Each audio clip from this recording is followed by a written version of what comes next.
Welcome back to Cape Town. We are just less than 30 minutes away from the expected budget speech from Finance Minister Enoch Godongwana. MPs have begun to get into the venue, into the dome here in the parliamentary precinct. My colleague Abra Barbier is standing by with a guest. Abra, it's over to you.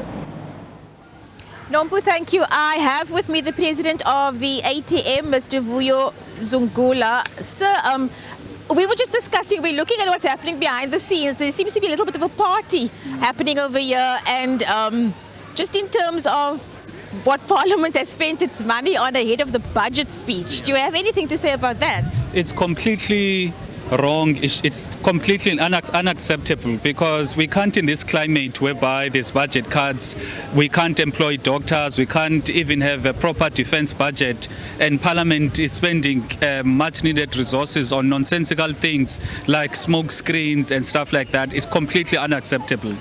On that point, you mentioned doctors. What is it that your party wants to hear the minister share with the country today? There are basic services and fundamental rights in our country, such as the right to health.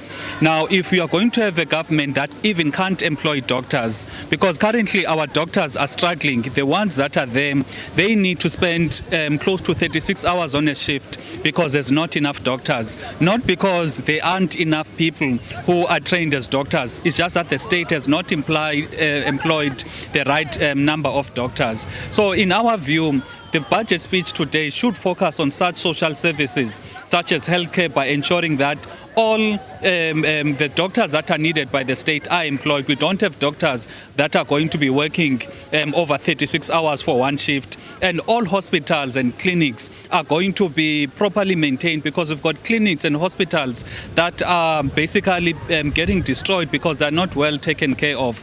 And we are going to have clinics as well that are going to operate from Monday up until Friday. I went to a clinic Xhosa in the Eastern Cape, whereby over the weekend that clinic is closed. And you can imagine in a village whereby there's also a problem of transport and roads, whereby people in that village who get sick in the weekend, they need to travel for longer distances trying to access the next clinic or hospital. There's also the issue of law enforcement in our country.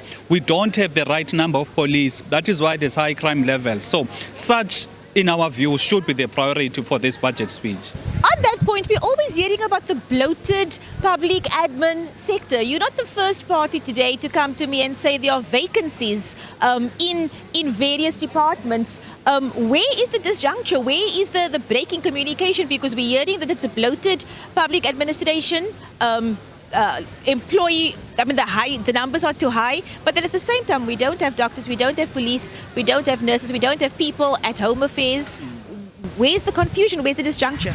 It does appear as if there are people who are deliberately trying to sabotage the state, because you can't have a case whereby there is a budget allocated, there is a need in terms of people do need more doctors and healthcare workers, but the state is not employing.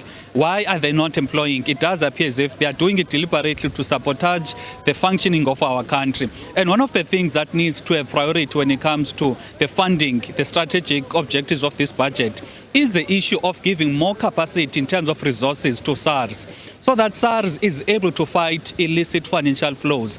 Our country is losing on average 400 billion rands per year on illicit financial flows. And the reason why it is the case is because SARS is not well capacitated, is not well resourced for it to be able to fight illicit financial flows, which is something that becomes nonsensical, because on one side, the country is going to borrow money from institutions such as the World Bank, etc. They are going to want to increase taxes such as VAT, but at the same time, there are companies who are operational in our country, they are committing illicit financial flows, but the state is not going after those companies. So it speaks to the priorities of the government. Are they do they have the political will to go after big multinational companies that are involved in illicit financial flows, or they just want to ignore that and focus on increasing taxes for the poor?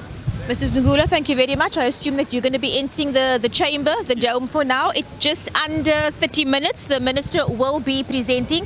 That was the ATM giving us their expectations of what they would like to hear him saying at 2 o'clock this afternoon. Nompu? All right, thanks very much, my colleague there, Abra Barbier.